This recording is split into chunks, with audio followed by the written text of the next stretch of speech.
Hello, everyone. We are here at Founders MCC and we are now celebrating our 56-year anniversary. And we are talking to all of those individuals who have been in the church for 50 more years. And we are joined right now, and I'm so honored to introduce you one of my friend, MarkHahn. Hi, Mark. How Hi, are Eric. you? I'm great, thank you. And thank you for this opportunity to talk about my story. Yes, and we are so excited to hear all of those. No, just some. When did you started coming at the church? I started coming to the church in 1970. I was 16 years old in Orange County, California, one of the staunchest conservative areas of California. And I saw Troy's ad in The Advocate, and that started me thinking. And finally, at some point, I was able to get up to the Encore Theater and attend service. From there, I found the Orange County Study Group, which is how MCC used to do offshoots. And so I had people closer to me there, but that's how I started. I had to sneak out from my parents and head in, and but it was a real lifeline. Like everybody else, I was in dire straits and unhappy and scared, and the church kept me home. And the time you've been in the church, give us some of your involvement I'd throughout. like to talk a little bit about my start, Okay. because unlike Lucia and Larry and Troy, I was remote. I was living 20 miles away from LA Church. At 16, couldn't didn't have my own car yet or anything. So I got to church when I could, and then I went to school in San Luis Obispo, up at Cal Poly, 200 miles from church. Yeah. So I would get to church when I could. When I went home for the weekend, I'd stop on the way back to San Luis at the church, do service, and then run for the bus to get back to school. Once I graduated from Cal Poly, about 1976, I went to Fresno for my first job. And Fresno, again, 200 miles from church, Up north. up north in the Central Valley. And actually, I got to help restart the MCC Fresno that had been there and then died. And they were bringing it back, and I got to be part of that adventure. So there was no internet at this point. That time. This is before internet. This is before streaming. Yes. So I had the only lifeline I had was telephone calls and letters. Landline Yeah, and landline letters. and letters. So I moved to Chicago after that in about 1980, and there I found Good Shepherd Parish, MCC, and I had a local church family finally. I mean, it took me 10 years, but I got one, and I was there for several years. And then about 1985, I moved back into the greater LA area. Yay, I can get to church now. So that was my very beginning. Involvement in the church here, in the beginning, I was largely technological. I started or established mccla.org website. Okay. Okay, that was an interesting experience, starting a The website website for the church. around 80s. Yeah.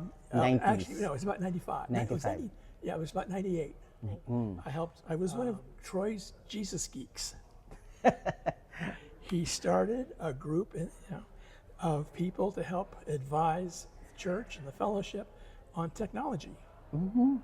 So that was interesting in the beginning. It was, because like that time, it's like the internet is already starting.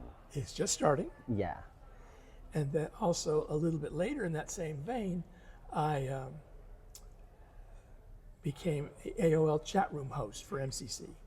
So for those of you who remember chat rooms In AOL. at AOL, And then I didn't do a whole lot of the programming, but about 1999, I started in getting really busy in photography.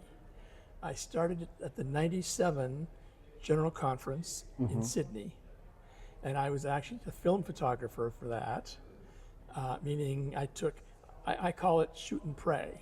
You take pictures, you take them to the pharmacy, and you pray the pictures turn out.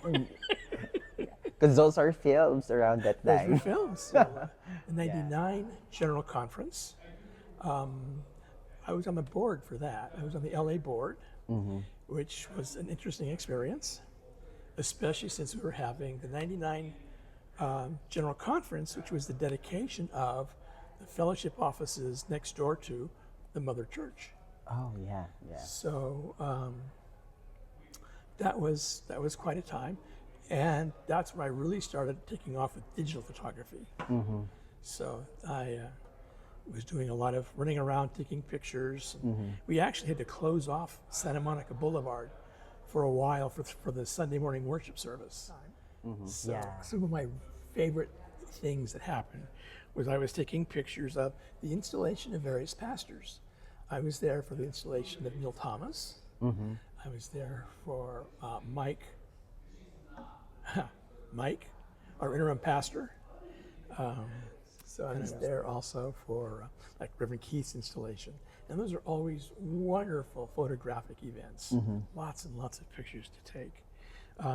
Then also the dedication of our buildings. We had several churches in the time frame between Santa Monica Boulevard and now. Yeah. We had the Franklin, church and all, and those were always a lot of fun to take pictures of, because just the fanfare and the excitement and the energy. Yeah. And however, my working with the archives, as I have since, I've been working on the archives since like 95 with Steve Jordan and now with Lucia. So I've seen all these pictures. I've heard all the stories firsthand, but I haven't been firsthand front line on them. The Pride parades are festive, and how they've grown from 1970, when it was single cars and people pulling wagons with dogs in them and all, to the extravaganzas that they are now. And it's a lot of fun, and it's great to work on the floats, work with the people. I get to take pictures of the things happening, building, so that's been, and to watch the growth, the evolution. Yeah. Festival used to be a bunch of cars, down the street, and it was over. Yeah.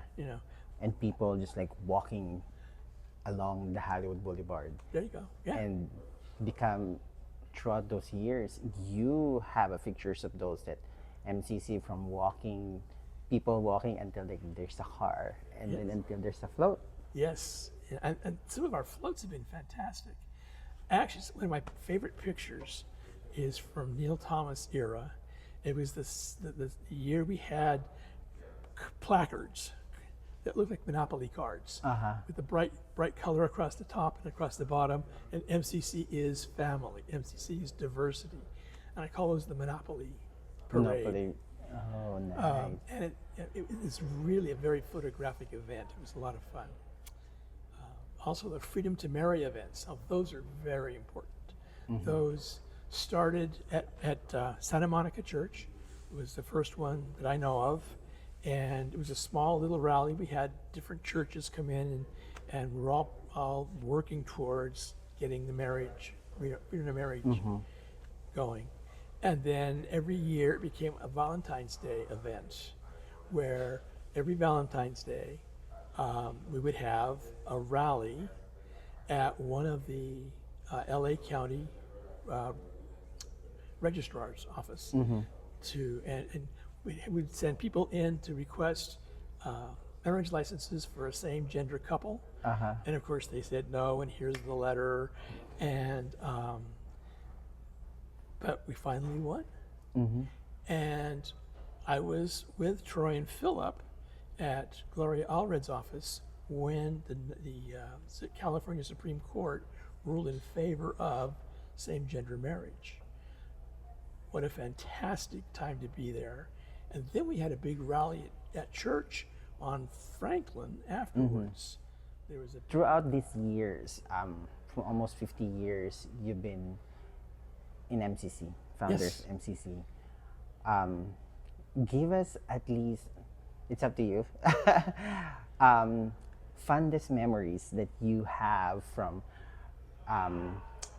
where you were in Chicago, where you up north, and here in here Yes. in MCC in Founders Church.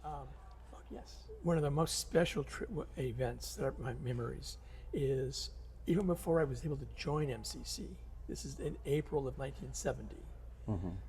A group of people from LA Church went down to San Diego, and we had the first MCC San Diego service at the Chapel of the Chimes, which was a mortuary up on the hill. But it was a full day event, lots of exciting time with people at church, and then helping planting the seeds of a brand new church. Yeah. I've always had a special fondness for MCC San Diego because I was there. So that's one of them. Then another one is the special ceremony that was held for my membership in MCC. My parents wouldn't let me come to MCC, so I couldn't join on Sunday at service. They were just, but I was able to sneak out, and there was a wedding. Troy was officiating at a wedding, or a holy union at that point, of two people.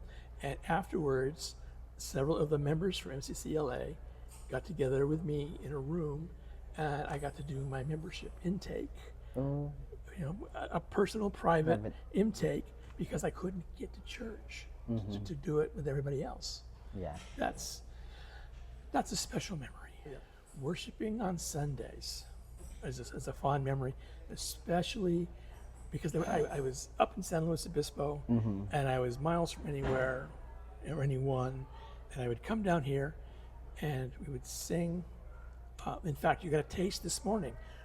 Roger Hardesty was our organist, and he would do Singspiration, and we'd sing our hearts out, and then we'd have service. And when we close, I would have tears streaming down because I was home, I was with people, I was with family. And it's a really special memory. Final. So, I think if I had to pick one, I would say the 50th anniversary banquet and service. That's a beyond words special time. Yes, yeah. The banquet beforehand, the night before, with everybody was, seeing longtime friends, and all. It was wonderful. And then the service. Yes. When the service started, reenacting Troy's front room with the record player, with the Mormon Tabernacle Choir singing, and the whole thing. It was 50 years. It was fantastic. What are the message you can give to those who will stay and to the future generation? Sure. MCC is a godsend. It's a wonderful blessing. If you can find a way to get to it, please do. Now with streaming and all, you're no longer as isolated as I once was. And find ways to be involved. It's really easy to sit there and watch, and that's what I do now. I watch and take pictures. So at least I'm doing something with the group. But find a way to get yourself involved in MCC. Oh, I didn't even talk about my overseas experiences. When I was traveling, when I was working, I was sent to London and to Melbourne, Australia for multiple months of work. And there were MCCs there. So if you travel, if you live in remote areas, if you live in populated areas, MCC is the best thing that could possibly have happened. I can't imagine my life without MCC. Thank you so much, Mark, and thank you for giving us your time for this one. My thanks for you. Thank you for asking.